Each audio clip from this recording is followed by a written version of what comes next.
എന്റെ സംസാരത്തിൽ സാഹിത്യത്തിന്റെ അതിപ്രസരം കടന്നു വരുന്നത് കൊണ്ടായിരിക്കാം പറയുന്ന ഞാൻ ഉദ്ദേശിക്കുന്നത് പോലെയല്ല കേൾക്കുന്ന നിങ്ങളിൽ പലരും മനസ്സിലാക്കുന്നത് പറയുന്ന ഒരു ബോധ്യം എനിക്ക് ഉണ്ടായതുകൊണ്ട് സാഹിത്യത്തിന്റെ സാന്നിധ്യത്തെ സംസാരത്തിൽ നിന്ന് ഒഴിവാക്കിക്കൊണ്ട് കുറച്ചുകൂടി സൗഹാർദ്ദപരമായിട്ടുള്ള സംസാര സമ്പ്രദായം കൊണ്ടുവരാൻ പറ്റുമോ എന്ന് പറയുന്ന ഒരു പരീക്ഷണത്തിന്റെ ഭാഗമായിട്ടാണ് ഞാൻ ഈ സംസാരത്തെ കാണുന്നത്. നിങ്ങളിൽ പല വ്യക്തികളും കടുത്ത നിരാശ എന്നിൽ നിന്ന് അനുഭവിക്കുന്നുണ്ട് എന്നുള്ള കാര്യം എനിക്കറിയാം. കാരണം പോങ്ങന്റെ തനത് ശൈലി പോങ്ങന് നഷ്ടപ്പെട്ടു പോയി. പോങ്ങൻ ഇപ്പോൾ ഒരുതരം വിരസത പകരുന്ന ഒരു സംസാര യന്ത്രം പോലെ അങ്ങോട്ടേക്ക് മാറിപ്പോയി എന്ന് പറയുന്ന വിചാരം വെച്ച് പുലർത്തുന്ന പല വ്യക്തികളെയും വ്യക്തിപരമായി പരിചയപ്പെടാനുള്ള ഭാഗ്യമോ ദൗർഭാഗ്യമോ എനിക്കുണ്ടായി എന്ന് പറയുന്നതാണ് സത്യം. നേരിൽ തന്നെ പറഞ്ഞിട്ടുണ്ട് ചില മനുഷ്യർ, പോങ്ങ നിങ്ങൾ സംസാരിക്കുമ്പോൾ കുറച്ചുകൂടി ഒന്ന് ലളിതമായിട്ട് സംസാരിച്ചിരുന്നുവെങ്കിൽ അത് മനസ്സിലാക്കാൻ എളുപ്പമുണ്ടായിരുന്നു, കുറച്ചുകൂടി ആളുകൾ നിങ്ങളെ കേൾക്കാനും വരുമായിരുന്നു എന്ന് പറയുന്ന ഒരു കാര്യവും കൂടി പലരും എന്നോട് ഒരു നിർദ്ദേശ രൂപത്തിൽ അഭിപ്രായ രൂപത്തിൽ പങ്കുവച്ചിട്ടുണ്ട്. ഡ്യൂട്ടി ഭഗവാൻ ഡ്യൂട്ടിയും അതിന് സത്യസന്ധത ചെയ്യുമ്പോൾ നിങ്ങൾ വലിയൊരു വ്രതം എടുത്തതിന്റെ റിസൾട്ട് നിങ്ങളുടെ ജീവിതത്തിൽ. ഇനി ഞാനൊരു കാര്യം പറയാം. എന്താ പോങ്ങ മുരുകയുഗവുമായി പോങ്ങനൊരു പ്രശ്നം എന്നുള്ളതാണ് പലരുടെയും ചോദ്യം. മുരുകയുഗവുമായിട്ട് എനിക്ക് വ്യക്തിപരമായിട്ട് യാതൊരു പ്രശ്നവുമില്ല. എനിക്ക് വെറുപ്പ് ഒരു മനുഷ്യനോടുമില്ല, ആരോടുമില്ല, ഒന്നിനോടുമില്ല. എനിക്ക് വിരോധവുമില്ല. എന്നാൽ വിയോജിപ്പുകൾ ധാരാളമായിട്ട് പലരോടുമുണ്ട്, പല വ്യക്തികളോടുമുണ്ട്, സംഘടനകളോടുണ്ട്. അങ്ങനെ സ്വാഭാവികമായിട്ടും ഞാൻ എന്റേതായ അഭിപ്രായങ്ങൾ വെറുതെ പങ്കുവെക്കുക മാത്രമാണ്. എന്റെ സംസാരത്തിന്റെ ശൈലിയിൽ ചിലപ്പോൾ ഒരു പക്ഷേ പിശക് വന്നിട്ടുള്ളത് കൊണ്ട് സ്വാഭാവികമായിട്ടും ആളുകൾക്ക് അത് പലപ്പോഴും എൻ്റെ സംസാരത്തെ ഒരു പ്രസ്താവന പോലെയോ അതല്ലെങ്കിൽ ഒരു തരം പാഠം പഠിപ്പിക്കൽ പോലെയോ ഒക്കെ തോന്നിപ്പോയിട്ടുണ്ട് എന്നുണ്ടെങ്കിൽ അതെൻ്റെ വിവരദോഷത്തിൽ നിന്ന് ഞാനൊരു പോങ്ങനാണ് എന്നുള്ള ഉത്തമ ബോധ്യത്തോടുകൂടി മാത്രമേ നിങ്ങൾ എന്നെ കേൾക്കുന്നുള്ളൂ എന്ന് വിചാരിച്ചുകൊണ്ടാണ് ഞാൻ സധൈര്യം ഇങ്ങനെ വർത്തമാനം പറഞ്ഞുകൊണ്ടിരുന്നത്.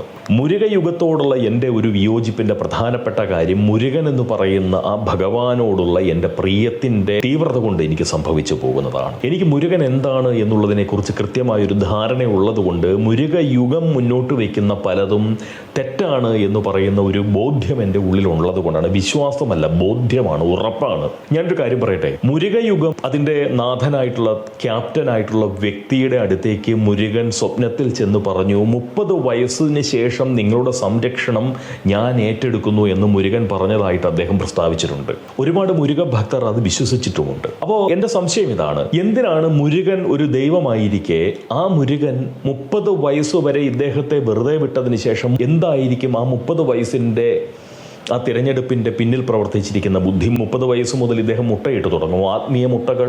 മറ്റെന്ത് തരത്തിലുള്ള പ്രത്യേകതയാണ് ഇദ്ദേഹത്തിന് സംഭവിക്കുക? ഒക്കെ പൊക്കോട്ടെ, ഞാൻ അതിനെക്കുറിച്ചൊന്നും ബേജാറാവുന്നില്ല. എന്റെ ചോദ്യം ഇത് മാത്രമാണ്. ഇക്കണ്ട മാനവ കുലത്തിന്റെ മുഴുവൻ സ്വപ്നത്തിലേക്ക് ഒറ്റയടിക്ക് ചെന്നിട്ട് മുരുകന് പറഞ്ഞുകൂടെ, എന്റെ നിർദ്ദേശങ്ങൾ നിങ്ങളിൽ എത്തിക്കാൻ വേണ്ടി ഞാൻ ഒരുവനെ ചുമതലപ്പെടുത്തിയിട്ടുണ്ട്, അത് ഇന്നയാളാണ്. നിങ്ങളുടെ പ്രാർത്ഥനകളും നിങ്ങൾക്ക് എന്നെ എടുത്തെത്തിക്കേണ്ടതായിട്ടുള്ള കാര്യങ്ങളുമെല്ലാം ഇനി അദ്ദേഹം വഴി എന്നിലേക്ക് എത്തപ്പെടും. അദ്ദേഹത്തെയാണ് ഇനി നിങ്ങൾ ബന്ധപ്പെടേണ്ടത്. എന്നോട് പറയാനുള്ള കാര്യങ്ങൾ അവിടെയാണ് ഏൽപ്പിക്കേണ്ടത് എന്ന് മുരുകൻ നമ്മളുടെ മുന്നിൽ വന്ന് നമ്മളുടെ സ്വപ്നത്തിൽ പറഞ്ഞിരുന്നു എങ്കിൽ തീർച്ചയായിട്ടും നമുക്ക് ആർക്കെങ്കിലും എന്തെങ്കിലും തരത്തിലുള്ള ഒരു പ്രശ്നമുണ്ടോ? ഉണ്ടാവേണ്ട കാര്യമുണ്ടോ? സംശയത്തിന് അവിടെ സ്ഥാനമുണ്ടാവുമോ? ഒന്നുമില്ല. പക്ഷെ മുരുകൻ അദ്ദേഹത്തോട് മാത്രമേ പറഞ്ഞുള്ളൂ.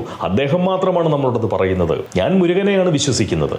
എന്റെ മുരുകൻ ഇങ്ങനല്ല, എന്റെ മുരുകൻ ഇത്ര ദുർബലനല്ല. മുരുകൻ എന്ന് പറയുന്ന ദൈവത്തെ സംബന്ധിച്ചിടത്തോളം ഒരു വ്യക്തിയെ തെരഞ്ഞുപിടിച്ച് അദ്ദേഹത്തിന്റെ സ്വപ്നത്തിൽ ചെന്ന് ഇത്രമാത്രം കഷ്ടപ്പെട്ട് ഈ പറയുന്നതിനേക്കാൾ നല്ലത് നമ്മളുടെ കണ്ണുകൊണ്ട് കാണാൻ കഴിയാത്ത എത്രയോ ജീവജാലങ്ങൾ ഇവിടെയുണ്ട്. 700 കോടി ജനങ്ങൾ ഈ ഭൂമിയിലുണ്ട്. ഒന്ന് ആലോചിച്ച് നോക്കണം. ഇത്രയും ആളുകളിൽ നിന്ന്, ഇത്രയും ജീവജാലങ്ങളിൽ നിന്ന് മുരുകൻ ഈ വ്യക്തിയെ കൃത്യമായി പരതി എടുത്തിട്ടുണ്ട് എങ്കിൽ, അങ്ങനെ പരതി എടുത്തതിന് ശേഷം അദ്ദേഹം ഉറങ്ങുന്നതുവരെ കാത്തിരുന്ന് ഉറങ്ങി എന്ന് മനസ്സിലാക്കി കഴിയുമ്പോൾ മുരുകൻ ഇദ്ദേഹത്തിന്റെ ഉറക്കത്തെ അങ്ങനെ നിരീക്ഷിച്ച് ആ ഉറക്കത്തിൽ ഒരു സ്വപ്നം കടന്നു വരുന്നത് കണ്ടപ്പോൾ ആ സ്വപ്നത്തെ ഹൈജാക്ക് ചെയ്തുകൊണ്ട് മുരുകൻ ആ സ്വപ്നത്തിലേക്ക് കടന്നു കയറുന്നു. എന്നിട്ട് ആ സ്വപ്നത്തിൽ നിന്നുകൊണ്ട് മുരുകൻ അദ്ദേഹത്തിന് നിർദ്ദേശങ്ങൾ കൊടുക്കുന്നു. ഇതെല്ലാം മുരുകൻ ചെയ്യുന്നു എന്ന് പറയുന്നു. അങ്ങനെയാണെങ്കിൽ എന്റെ ചോദ്യം ഇത്രയേ ഉള്ളൂ, ഈശ്വരൻ എന്തുകൊണ്ട് നമ്മളുടെ എല്ലാം സ്വപ്നത്തിലേക്ക് കടന്നു വന്നിട്ട് പറയുന്നില്ല, നമുക്കിടയിൽ ഒരു ഇടനിലക്കാരനെ ഞാൻ ചുമതലപ്പെടുത്തിയിട്ടുണ്ട്. അത് ഇദ്ദേഹമാണ്, എൻ്റെ ക്യാപ്റ്റൻ ആയിരിക്കും ഇനിയുള്ള കാലം ഇദ്ദേഹം എന്ന് നമ്മളുടെയൊക്കെ സ്വപ്നത്തിൽ കൂടി വന്ന് മുരുകൻ പറയുന്നതിനല്ലേ വില എന്നാണ് എൻ്റെ ചോദ്യം. അതല്ലേ ചെയ്യേണ്ടത്? മുരുകൻ അത് വളരെ ലളിതമായി സാധിക്കുന്ന ഒരു കാര്യമല്ലേ? മുരുകൻ ദൈവമല്ലേ? അല്ലേ? അതല്ലേ അതിൻ്റെ ഒരു ഭംഗി എന്ന് പറയുന്നത്? അങ്ങനെയല്ലേ ചെയ്യേണ്ടത്? ഇത് ഇദ്ദേഹം മാത്രമാണ് പറയുന്നേ. ഇദ്ദേഹത്തിൻ്റെ സ്വപ്നത്തിന് ദൃക്സാക്ഷികളില്ല. നമ്മളാരും ഇദ്ദേഹത്തിൻ്റെ സ്വപ്നത്തിന് സാക്ഷ്യം വഹിച്ചിട്ടില്ല. അദ്ദേഹം പറയുന്നു, സ്വപ്നത്തിൽ മുരുകൻ വന്നു, ഇങ്ങനെ പറഞ്ഞു. മുരുകനല്ല പറഞ്ഞിട്ടുള്ളത്. മുരുകൻ എന്നോട് പറഞ്ഞിട്ടില്ല. നിങ്ങളോട് പറഞ്ഞിട്ടുണ്ടോ എന്ന് എനിക്കറിയില്ല. അതുകൊണ്ടാണല്ലോ ഈ പോങ്ങനെ പോലുള്ളവർക്ക് ഇതുപോലുള്ള വിയോജിപ്പുകൾ രേഖപ്പെടുത്തേണ്ടി വരുന്നത്, അല്ലേ? അതാണ് എൻ്റെ ഒരു വിചാരം. മുരുകൻ നമ്മളുടെ മുന്നിൽ വരാം, നമ്മളുടെ സ്വപ്നത്തിൽ വരാം. പക്ഷെ അദ്ദേഹത്തിന്റെ സ്വപ്നത്തിൽ മാത്രം പോകുന്നു. അദ്ദേഹത്തിന്റെ സ്വപ്നത്തിന് ദൃക്സാക്ഷികളില്ല, അദ്ദേഹത്തിന്റെ സ്വപ്നത്തിന് പ്രേക്ഷകരില്ല. അദ്ദേഹം പറയുന്നു, നമ്മൾ വിശ്വസിക്കുന്നു, അല്ലെങ്കിൽ നമ്മൾ വിശ്വസിക്കാൻ ബാധ്യസ്ഥരാകുന്നു. കാരണം നമ്മൾ മുരുക ഭക്തരാണ്. മുരുക ഭക്തി ഉള്ളപ്പോൾ സ്വാഭാവികമായിട്ടും നമ്മളൊക്കെ ഏഴകളാണ്. നമ്മളുടെ ഒന്നും സ്വപ്നത്തിൽ മുരുകൻ വരില്ല. അദ്ദേഹത്തിന് എന്തെങ്കിലും ഒരു സിദ്ധി ഉണ്ടാവാം, ദിവ്യത്വം ഉണ്ടാവാം. അതുകൊണ്ട് അദ്ദേഹത്തിന്റെ സ്വപ്നത്തിൽ പോയി. ഇതായിരിക്കും സാധാരണ ഭക്തർ വിചാരിക്കുക. ഞാൻ ആ ഭക്തരോട് പറയുന്നു, ഈശ്വരൻ അങ്ങനെ യാതൊരു വേർതിരിവുമില്ല. ഈശ്വരനെ സംബന്ധിച്ച് നമ്മളെല്ലാവരും തുല്യര് തന്നെയാണ്. അതുപോലെ അദ്ദേഹം പറയുന്ന കാര്യങ്ങളുണ്ട്. അഗ്നിഹോമം നടത്താൻ മുരുക ഭഗവാൻ നിർദ്ദേശിച്ചു, മുരുക ഭഗവാന്റെ നിർദ്ദേശത്താലുള്ള അഗ്നിഹോമം എന്ന്. ഇത്രയ്ക്ക് അല്പനാണോ മുരുക ഭഗവാൻ?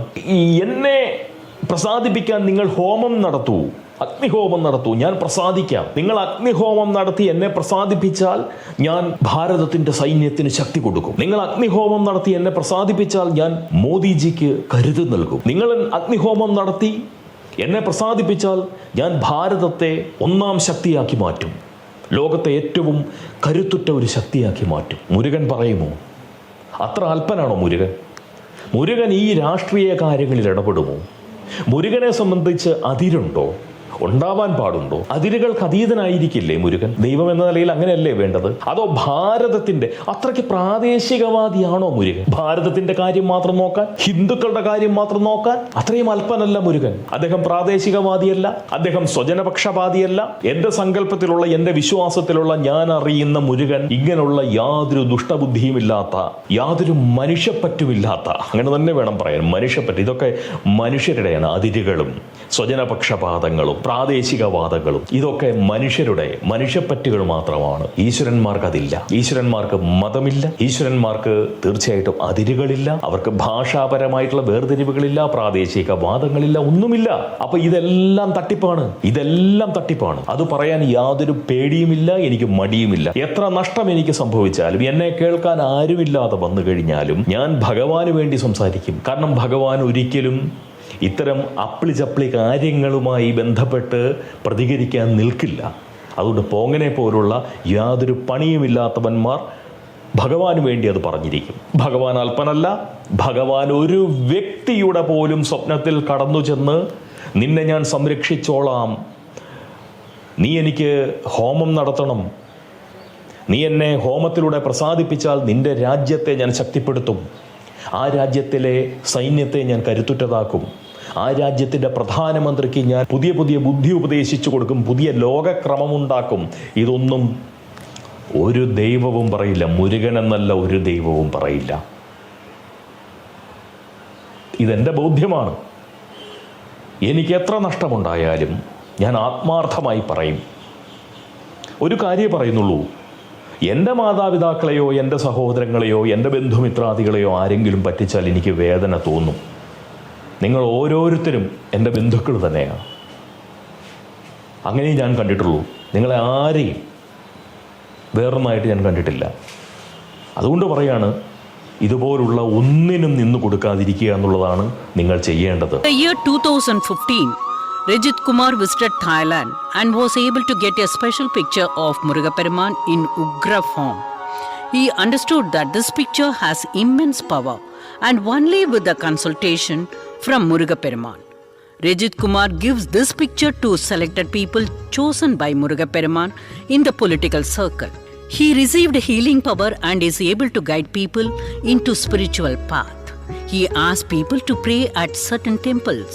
He does not recommend medicines but asks sick people to visit certain temples and pray.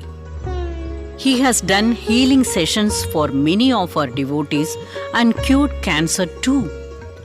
പക്ഷേ ഡ്യൂട്ടി ചെയ്യുക. നിങ്ങളൊരു 10 ദിവസം വ്രതം എടുക്കണത് ഒരു ദിവസം ഭഗവാന്റെ ഡ്യൂട്ടി ചെയ്താൽ ഇവിടെ ഫലം കിട്ടും. ഞാൻ എല്ലാവരോടും പറയുന്നത് ഓം ശരണഭവായ നമുക്ക് 9 വട്ടം ജപിക്കുക ദിവസം, അത്ര മതി.